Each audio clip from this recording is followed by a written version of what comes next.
transgender women, and what that means for somebody in the audience, thank you.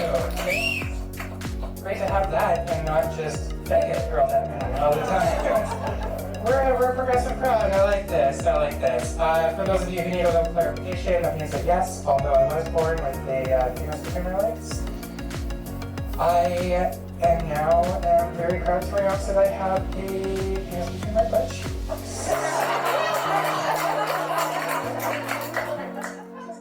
All right, Pigeons. All right, Pigeon, tell us a little about yourself. My name is Alice Rose. I'm a comedian and producer from Toronto. I tell dick jokes for a living. And it gets by somehow. I am the producer for Comic Sans Productions. We're a team of comedy producers. We have a little agency as well, where we promote and highlight queer and marginalized performance artists in the city. Oh, that's so wonderful. We all so need it. Oh my God. It's terrible.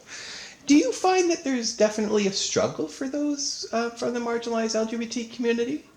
There are in a community or in an industry where there's no real like human resources or managerial departments. It can easily become like a boys' club. And it can be a real struggle for someone who's on the outside or someone who is a bit marginalized to get stage time or even feel safe at a venue. I mean, a sausage party's okay, but not when you're trying to find work. Exactly. Didn't joke. Yeah, especially when like on stage it's all about sausages. It's all about dick jokes, and it's all, it can be tiring. Come on. Give us something a bit better. Yeah, give us more than just the dick.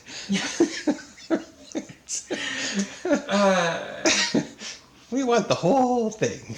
We want everything. We want it all. We want the tits, we want the face, best of all, we want the personality. Yeah. Right. I think I have an idea about queer comedy, and it's not just comedy told by queer people. Queer comedy it's this unique brand of comedy that comes from a place of personal experience.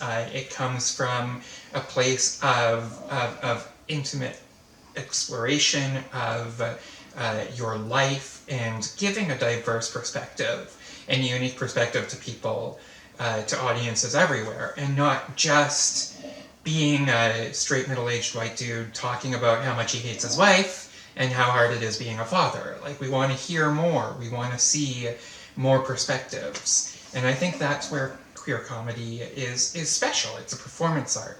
It's storytelling. It comes from the heart, and it really means something. And do you find, like, agency-wise, is it kind of been a struggle? That's why you kind of developed into a little agency as well, to kind of help? Yeah, the agency came from obviously the pandemic and the fact that we didn't have club shows or bar shows to do anymore, so we were looking at private bookings. But also, I was looking for agency representation for myself, and I'd go to an agency's website, and they would have 200 people on their roster, and then you search for female comedian, and you would get 8 results. Or you would search black comedian, and you would get 4 results.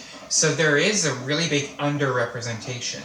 And also, just reaching out and cold calling people who were booking shows, when I say, I have all of these comedians, try this person. And people expect that straight white guy roster, people expect that. So I wanted to create a space where if people are looking specifically for queer talent, or looking specifically for marginalized talent, people want somebody who is going to fit that bill, then they come to us.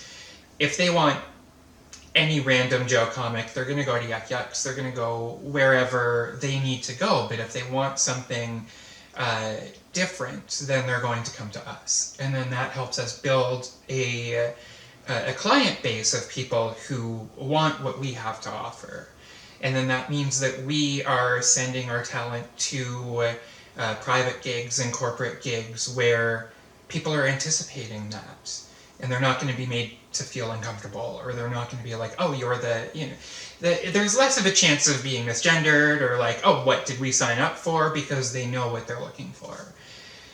So I think it's working. It's coming along. It's really hard because everyone, like, with 2 phases of the pandemic back to back, it's been really difficult to organize events and functions. But we do a lot of corporate Christmas parties coming up, and different events, corporate functions, and people love it. So do you I mean, it definitely is a challenge around queer arts. I mean, it's so obvious. Yeah. But it seems that even the big media seems to struggle when it comes to the queer community. Oh, yeah. The media struggles because the media, like casting and television and film, you write archetypes, and there are already those established archetypes, and queer people unfortunately fit into archetypes. And even these, like, have you watched The L Word at all? No. Even these shows that are celebrated as like great progressive queer shows or queer formats are extremely lacking and still fall under prejudice of, the L Word. All of the lesbians and queer people are just super sexually promiscuous and problematic, and toxic relationships and all of that's generally assumed. Or Call Me by Your Name. That is a huge power imbalance, causing some, like, it was just, there's still these pervasive stereotypes that happen in media that I think it's time to change. It's time to try seeing a gay man in a television show who isn't a flamboyant gay man. Which your friend Jason and I have talked in extent about. Well, it's the community's more than just a flamboyant twink, and a drag queen. Exactly. The community can be a gay man who is straight passing, or somebody where I'm a trans woman, but I'm more than a trans woman. I'm so many other things. I'm a producer. I'm an artist. I'm a political, like a history major. I'm an architecture major. I have all of these things, but if I'm cast in something, or if I'm put on stage, I know that I have to address, okay, I'm a trans woman first, and then I'm all these things, and I can talk about all of these things. Right. And it's nice to create spaces where they're queer spaces, or where they're at least understood to be queer spaces, so that when I get up on stage, I don't have to spend 3 minutes out of my 5-minute set, my little 5-minute time slot, just getting across to the audience as a trans woman. I can just get up there and tell jokes and work my material and have fun. Well, you are quite funny. Oh, thank you. Yes. I try to be. You were very good at Pride, North Bay Pride. That was such a special experience. And so out of my element, too, because I was performing on one of the biggest stages I've ever performed on, with one of the biggest bills I've ever opened for 5 people. And a bunch of cameras. And there was such a great response virtually, but I was so out of my element and under-rehearsed, and this is what I have to make excuses for everything that I do, because I'm like, I'm better than this. No, I had a wonderful time, and it was so, so cool. Well, yeah, and then Colin Mockery was after you. Yes. Yeah, and I think it's very exciting. And you can find that on our station. On our channel, it's there. We're actually breaking it up now so people can actually watch specific portions of it. Oh, great. Yeah, so I think we have a bunch ready, but we're going to share them over the holidays. Ooh. Is the idea. Like 12 Days of Christmas, or make a little Advent film. So we have... Oh, what a good idea. We do have about 12 acts. Right? So tell us a little bit about the podcast, because that seems to be something else that you seem to be very busy with. Yeah, the podcast that I've just released, it's called Charisma Mod, so that released Monday, November 9th. The next one is November 23rd, so if this is out, check that out. This is a cool idea that I've been baking for about a year or so, where we take comedians and have them play a game of Dungeons and Dragons, most of them for the very first time. And we've got incredible talent like the celebrated Elvira Kurt. We have Al Val, Tamara Chavon, Brendan D'Souza. Our DM, our game master is Saint Stella Kuligowski, who's a world-renowned burlesque performer, and she's super, super cool. And every 2 weeks we get together and we play a game of Dungeons and Dragons. And we do it live on YouTube and Twitch, and then we cut that all together and produce a podcast. So it's been a huge challenge. It's been wonderful and quirky and just all over the place. It's so cool and so much fun. So how do people find that, Alice?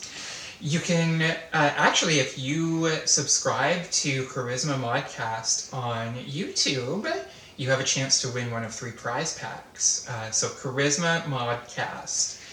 You can find us on Twitch, YouTube, Instagram, Facebook, TikTok, but we don't. Yeah, TikTok too. I haven't figured out TikTok yet. You and me both. I know. You both. Once you hit 30, it just stops just like, making sense. Oh my god. Like, I don't know how to do what I do and also dance like everybody else. It's weird. I'm so busy watching TikTok. Oh my god, what a time suck. The reason I've been struggling with all of these projects is because I'm wasting all my time with TikTok. Right. Anyway, yeah, you get to win one of 3 prize packs from our sponsors, so Comic Sans Productions, Howl and Roar Records, Stormcrow Manor, and Make Lemonade, which is a women's feminist workspace downtown Toronto. Super cool. We have t-shirts, hats, and once we reach 1,000 followers, we're going to draw a name to have someone choose a charity or a fundraiser, and we're going to donate $250 to that fundraiser in their name. Oh, nice. So the more followers we get, the more good we can do in the world. Yeah, we all say that. I know I was making a joke. Push that little red devil's doorbell right there. The devil's doorbell, yeah. Push it. Oh, somebody pushed it. At least on YouTube, people can find the devil's doorbell, because they can't find it anywhere else. In my experience, I'm sorry. Yeah, they have a little trouble. Anyway. And if people are interested in seeing all of the other fun stuff that we produce, a lot of it can be found on our website, comicsansproductions.ca, and follow Comic Sans Productions on all social media as well. So, Alice, if somebody wanted to reach out to you, how would they find you? To me personally? Yeah. At Alice Rose Laughs on any platform. Facebook, Instagram, even email. You can email me at aliceroselaughs@gmail.com. Perfect. Well, Pigeon, it's been a wonderful experience, and you can see that I hope everybody notices that we're socially distanced. We are at least 6 feet. At least 6 feet, so we are. Thank you for masking up as well. Oh, of course, you know me. It's kind of a kink thing for me right now, but, I'm finding all kinds of things with a mask. I can't wait for the government to start instating collars for the pandemic. That's what I would. Oh my! Well, as soon as they get out of that big old sausage party, maybe somebody will actually come up with something. Thank you so much, Alice. We so appreciate you coming out, and you're such a wonderful guest. Thank you. And we hope to do this again with you real soon, and include Lady Raven next time. Yes, let's please do that.